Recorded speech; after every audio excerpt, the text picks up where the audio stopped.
So as we get started, I'll just introduce myself again. For those of you that are new and are just joining us, my name is Dion Bates. And when they're at the I'm presentation, the they might Implementation feel and like we're Improvement getting Lead through. So they in might the just Special Education continue to Department. do And I'll let everybody introduce themselves just so you guys know who you are. Okay, I'm Stephanie Kidd. I'm a math specialist with Cadre. I'm a literacy consultant. Getting called Wayne? No, I'm Doug Smith, behavior consultant. I'm Vonda.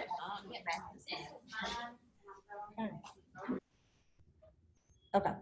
All right. So let's just talk a little bit about what co-teaching is. So we know that co-teaching, we hear a lot about co-teaching, and we might, you know, I know when I first started with co-teaching, I kind of understood what it was, but I really didn't know how it was executed, why we needed to do it, and what was the best practice. So that's what we're going to talk about a little bit today, is just what is co-teaching, why do we use it, and how does it improve outcomes for students, and especially students with disabilities. And so co-teaching is when you have two professionals. Both of them are experts, but they have different areas of expertise. So you have a special education teacher who is a learning process specialist, and then you have a general ed teacher who is a content specialist. So the idea is that co-teaching is we bring those two professionals together and give them the opportunity to teach collaboratively so that all students benefit from the expertise of both teachers. And for co-teaching, you know, we have lots of settings when we have students with disabilities that are in the general ed setting, and the co-teacher goes in and works collaboratively. So if we have that particular situation, we want to maximize instructional time, instructional practices, and we want to get the most effective practices for those students. But it's kind of an incidental benefit as well, because there's some students that are in that class that are not always the special ed kids, but they get some benefit as well. So although we're focused on students with disabilities, it really is a winning situation for all people involved, both teachers, because they get to see the expertise of another teacher, and it gives them somebody to work collaboratively with feedback as well. But this happens, co-teaching happens in a single classroom. So we're not talking about, when we're talking about real co-teaching, we're not talking about pulling a group of students out to another room or down the hallway or next door. We're talking about this is an event that happens in the general ed classroom with the general ed teacher and the special ed teacher. So that's just really what we're talking about with co-teaching. So then let's look at, why do we need to do it? Well, it requires that students with disabilities, we have federal and state law that says that, you know, kids need to have access to the general ed curriculum. And we always want to have our students have access to that. We want to look at the Kentucky academic standards, and we know that kids need to be taught those standards on their grade level, and then we know what we have to do in the special ed setting in order to move students toward working toward grade level. The other thing is that we have, you know, kids that are in the co-teaching classroom don't necessarily have an intellectual disability. You know, you have an SLD kid, their IQ falls, you know, in that normal range or low average range, but it's not a cognitive deficit the same way for your OHI kids. So those kids are not, so those kids have an opportunity to be exposed to the general curriculum with their same age peers. So, and that's what we want to happen. And we know that, you know, we have to use that time for kids to be exposed to grade level standards for all students. And so if we use this co-teaching approach, then we can make that happen. And so that's why it's really a good solution for us.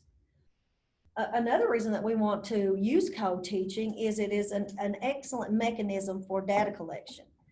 We can see where students are at with the daily, you know, with on the targets. We can know if we're really getting to the delivery of instruction and that kids are getting instruction that supports their learning style. We can also use co-teaching methods for quick assessments. We can think about how we collect data quickly and efficiently in a classroom when we're thinking about formative assessments. So we can use like the things that are listed on the page, exit slips, quizzes, thumbs up, thumbs down, what is it can we do? And then we can quickly assess students' learning so that we have real-time data that tells us exactly where kids are at. Are they getting it or are they not getting it? And then what do we need to do immediately to change instructional practices so that we get those kids without those big gaps. So it gives them an opportunity to do that right then and there in change of instruction, that shift of instruction, pulling them in a small group, whatever it is that we need. It may be using manipulatives in a small group. It may be, preloading or pre-teaching some vocabulary, whatever it is that kids need, then this gives us an opportunity to do that. So that's why it's really important that we think about how to maximize every single second that we have when we have a co-teaching setting. And then this is exactly what I was talking about on this slide. What instructional changes? What changes do we need to make right then to the delivery of instruction to help students be successful or to have mastery toward that grade level standard? Because we have that daily target. What is it that kids are not getting? And then we know right then, do we need to teach our lesson again?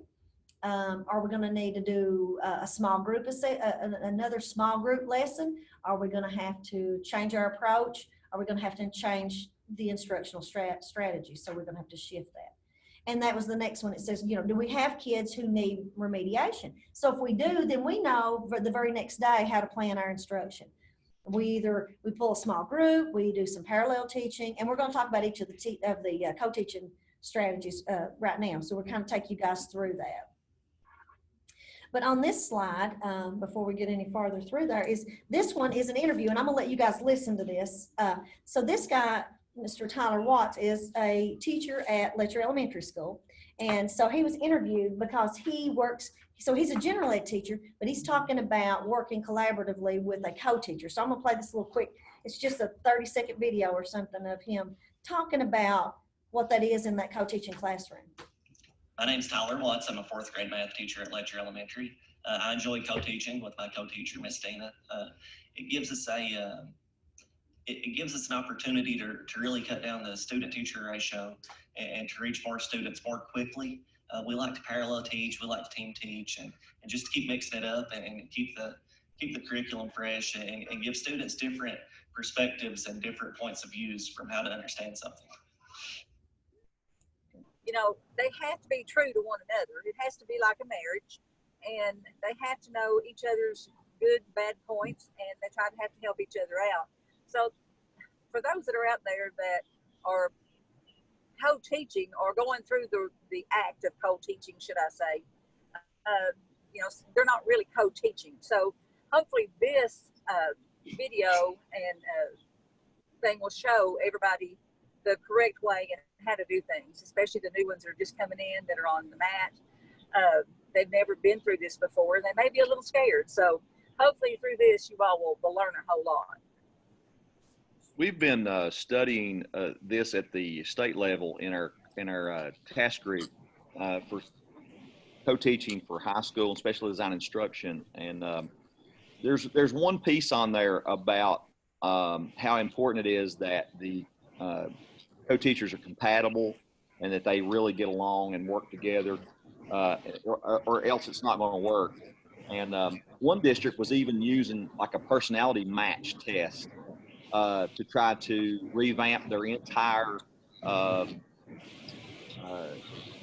way of doing things and setting it up from the very beginning, with the pre-planning and giving teachers through the scheduling the ability to have lots of time to work together to get that going. But certainly co-teaching is not going to work unless both folks are willing to work together, and the content specialist be the content specialist and the differentiation specialist be the differentiation specialist, and just kind of work off one another and play to the strengths and what's needed for that classroom so that all kids can learn. And I also think it's important bear in mind, because we're working with special ed teachers here today, that's who's listening. But you have to bear in mind that you're working with, you don't know what coaching is. You're going to have to tell them about it, so that they'll know what to expect. because as a teacher myself, when especially a teacher came into my classroom, I really wasn't sure what our roles would be because I just had someone coming in. Where in my eyes, I thought it was someone who was coming to just assist and work with the kids that had been inside of my classroom. I had no idea that all these different models were out there that we could have tried. So it's important to make sure that whoever you're working with knows what type of models we can try and what we're going to use in that classroom. So based on the work of Dr. Marilyn Friend, and I'm going to put this book up here, this is the one that we use most often, she talks about co-teaching and the co-teaching approaches. So those are on the screen right now. And we're going to just spend a little bit of time talking about each of those. But some of them are going to be much more effective and much more useful than other approaches. So as we work through those, we'll just talk about effectiveness, when it's appropriate, and which ones you might want to effect most often. Okay, so the first one, we've got one teach and one observe, and that's we've got one person that's doing the instruction while the other one person is observing. We've got stations, parallel, alternative teaching, team teaching, and one team. So that's really the big strategy that we talk about, and that's in that work with Marilyn Friend. So you can also look that up, and at the end we're going to show you some videos. Go to on YouTube even just to see some techniques. So I'm going to talk to us a little bit about the one teach, one observe approach. And when we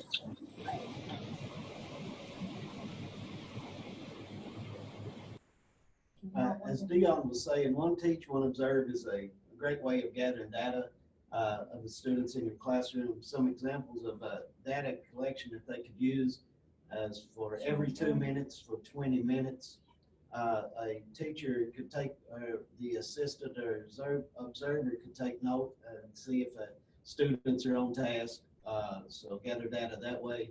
They could also gather data to determine if the students are abiding by the classroom expectations, such as raising your hands during small or large group instruction.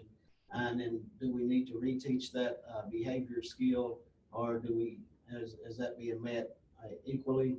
And then also while one teacher leads instruction on the math process, the observer could go around and watch what the students are doing on their whiteboards and could provide feedback to those students, and then provide feedback to that teacher and let them know that, yeah, the students got this, we can move on, or you may want to reteach this process or this lesson. Also, a variation on the one teach, one observe is that the observer could be gathering data on the teacher, and they can improve their practices and improve their teaching by making sure that we are hitting all the learning styles that our kids have, different learning styles in the classroom, things like that. Also, it just helps with planning, and it just helps us improve our practices as a teacher.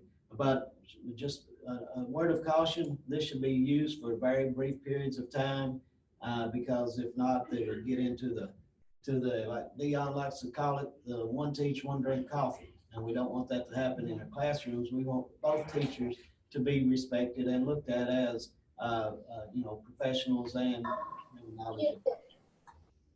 And that's one teach, one observe.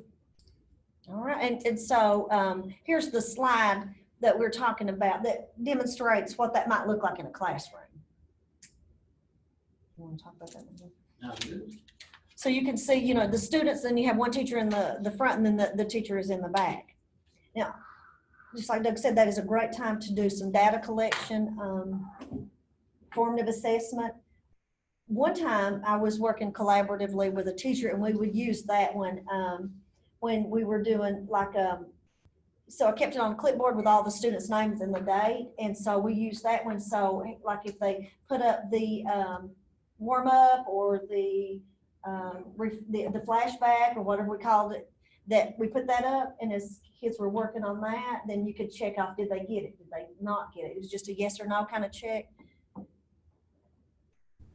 Anyway, so you can use that one, but like Doug said, not very often would you want to use that one. Okay. The next one is station teaching.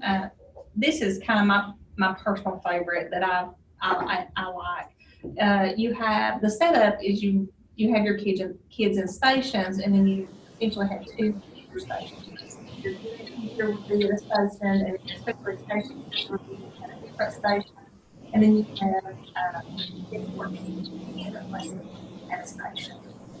Some examples of what will be going on in each of these stations would be in a literature or an ELA block. She could be covering the content,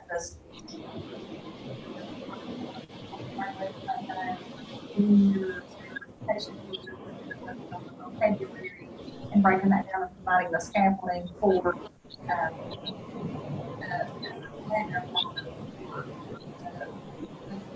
station that they're in. And another example would be adult literacy program for your district, that works well, especially education teacher, her station for his to be working on some evidence-based teaching strategies for those struggling. I want to say readers because I'm a literacy those teaching strategies and also reading. So they could be working on those intervention strategies.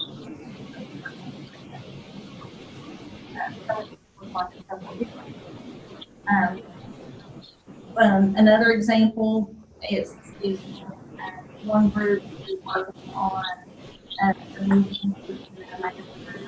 the other group could be talking about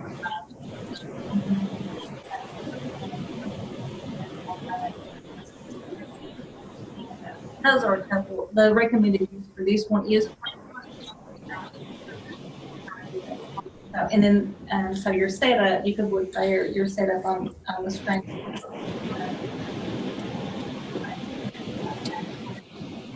And we can also discuss too, depending on sometimes you have a crowded classroom and it's difficult for the kids to get up and move around, then sometimes you may want the teachers to rotate through because sometimes that's better for your classroom. And then at other times, if you have the space or if you have kids that need to get up and be able to walk around in just a little bit and get that movement in before they settle down, then the students can rotate through. So it just, either way would work, just what works best for you guys in your classroom. Let's talk a little bit about parallel teaching. Okay, next we have parallel teaching. With parallel teaching, what you do is you take your class, you divide them in half. And one teacher takes one half, the other teacher takes another half.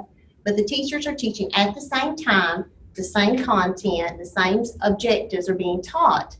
It's just the advantage here is it reduces the student-teacher ratio to where students, there's just this, each teacher has a smaller number of students to work with. And of course, in this case, groups do not switch. They're getting the same content at the same time. And it's recommended this is something that can be done quite frequently in a classroom. And some little variations on that. Most of the time, though, groups are heterogeneously grouped.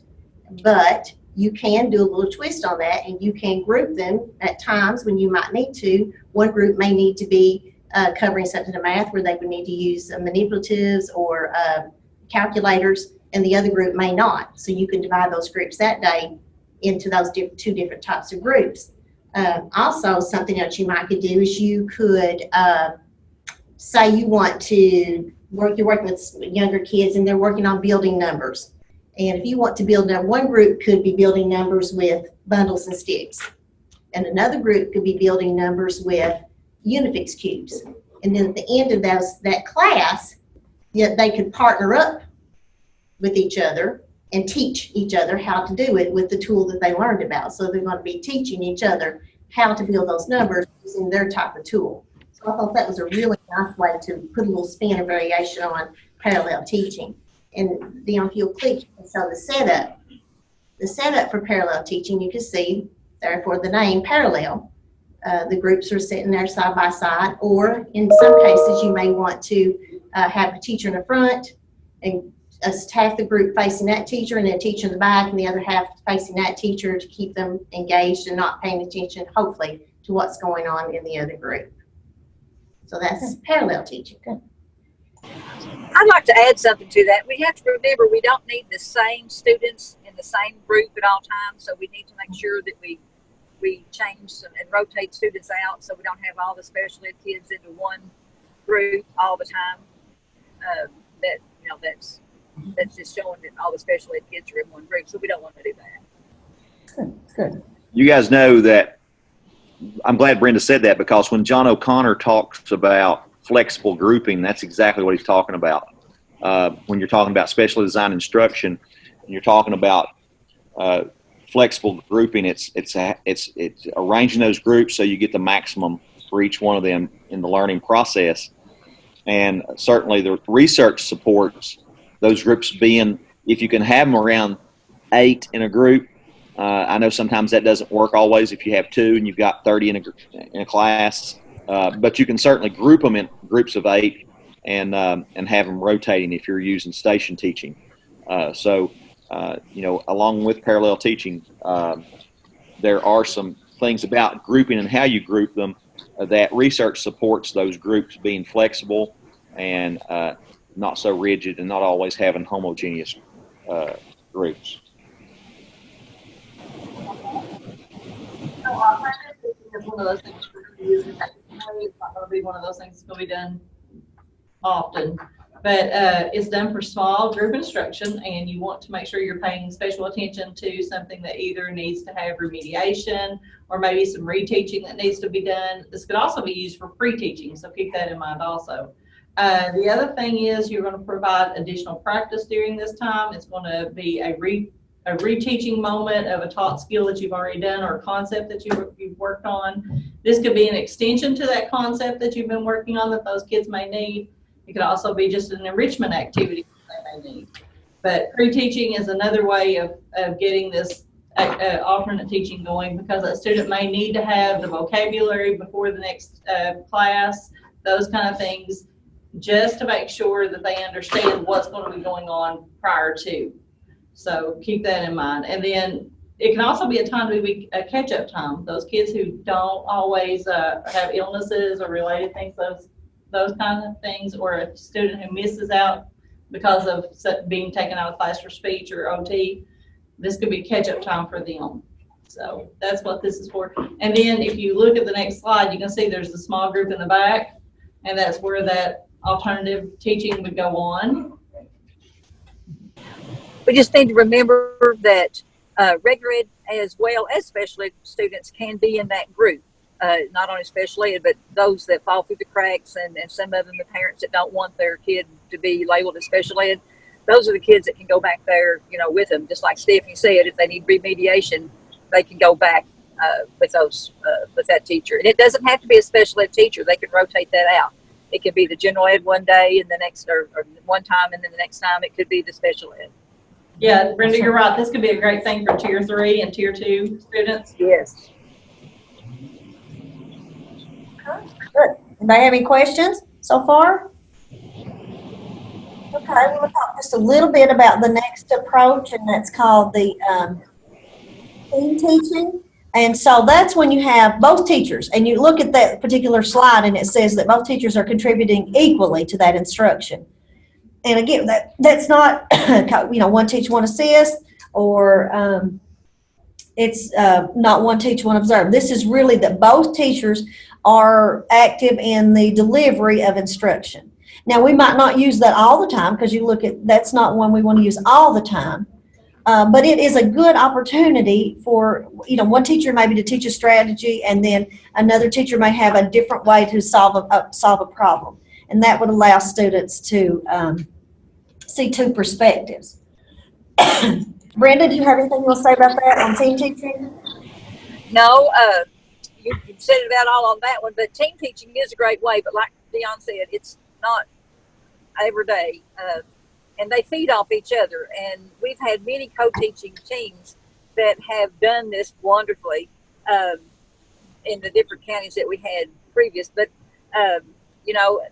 this is when they know each other and they just about know what they're going to say to each other, out loud. So, and that way they respond back and forth to each other, and they just sort of pick up off each other. And it's great. It's a great approach, but you wouldn't do it all the time. Right, right. And here's an example of what that might look like in a classroom. So you see that you have both teachers. We were able to see this really well in a 9th grade algebra class. And so half the teachers were working together, and then they were, one teacher was part of the, they worked together and taught the lesson, and then students were kind of divided, and they were able to work on some specific skills. So it went from team teaching and then to some parallel teaching and then back into some team teaching. So it was that they could do real time right there immediately. As they were able to see that one kid, a couple of the kids needed some extra support, so then that's when they shifted to parallel. The teaching is great, like Brenda said, when you can work collaboratively and working together pretty well. Those models can blend in and have and then back into so whatever. So when you team teaching, and it wouldn't be one you would use all the time because it's just not, it's not follow instructions. And so the next one is one teach, one assist. You see on this slide, we use that most often when we're first learning about coteaching. But the research tells us that is the most, or it's actually the most used but least effective approach. And so sometimes we start out that way because we don't really know what the roles are, and we don't have a real expectation for what each person's role is as far as the general educational expectations. I wanted to talk about this earlier. And sometimes we use that as we learn, but it's the least effective. So we hardly ever want to use one teach, one assist. That would be one that you would rarely ever even try to figure, even integrate in there. That's probably one that I was trying to think. Maybe that one would. The only time you would do that is if you had a student that had really trying to help students, with a particular thing. But that you would go into that one assist and you would fall back into another approach. You wouldn't stay in a whole class instruction. So if you had this content that your special ed teacher wasn't really confident in, then when it was introduced, the new material was introduced, I could see that as the scenario. Yes. But once that you want to move away from that, Yeah, you'd be right back out of that. Like I said, you never use that for a whole class. You might use that for just like I said, one particular component of that class or one period of time, and then you go back into another. With doing lab experiments and things like that in a science classroom, because they just had to assist or help the kids that I worked with a little bit more. And then after that assignment or lab experiment or whatever it was completed, then I went back into one teach, one observe, or went back into the station teaching. I like also when the teacher, one of the teachers is up talking, and then they ask the class questions or whatever, and the other teacher is scribing the answers or the response of the students. So I think that helps too, because we've got some visual learners, and sometimes they have to see that before they can actually process it. So, and again, we wouldn't do that all the time. Right. And that's a real good example, Brenda, because when I worked collaboratively with a teacher, a lot of times we do the instruction, and then I spend a lot of time doing the charting. So I'd use a lot of organizers, or I'd have them on chart. So Yeah, I know what the teacher was saying in occasions like that, and then that visual support was left up in the classroom for students later on. And that is another way we can provide some support for each other with one teach, one assist, and then we go back into team teaching, or then we move back into parallel.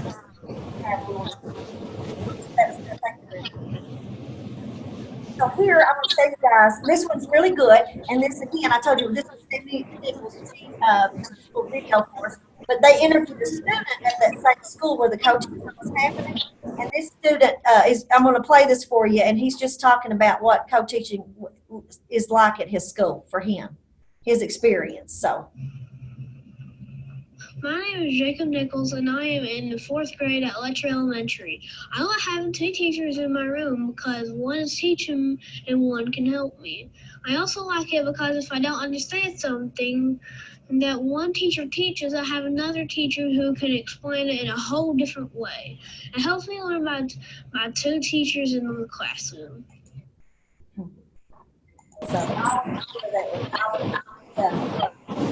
Talk about what that looked like in his classroom. So I think that will help. The other thing is, we just want to make sure that we have an opportunity for shared plans. So it's really important that we use plans because, we're not going to know what the expectation is, what our roles and responsibilities are if we don't have that way to share that. The other thing is, we can do that electronically. We've had teachers that are effective co-teachers that use, they text each other, they share, Google Classroom. They have, they have emailing back and forth with lesson plans. You want to do this part? What do you want to do with this? How do you think the delivery of this instruction might be? And then you say, what instructional strategy you think would work? And then they try that and to do that. The other thing is, they go right, before the class starts, just double check and making sure that they have a good understanding what their role is. And so I think that's really important. So be thinking about what kind of co-teaching approach that you might select at your school. But we would recommend only trying 1 or 2 of those. You wouldn't want to go in there and try all of those different kinds of approaches. You may want to select 1 or 2, and the most effective ones, we know are parallel teaching, station teaching, and then we have alternative teaching and team teaching. So you might want to, if you would select from the most effective ones, will really get you going to begin with. And then this slide here is just the references and resources. There are so many things. You can look at Marilyn Friend's work. You can look at, we have another thing from NPR, and that one we'll put up here for you too, but it's about co-teaching. So it just talks about what those co-teaching practices are that we've talked about today. It gives you a little more in-depth understanding of those, and it just gives us more information about that professional partnership and that collegiality that we have when we work together collectively.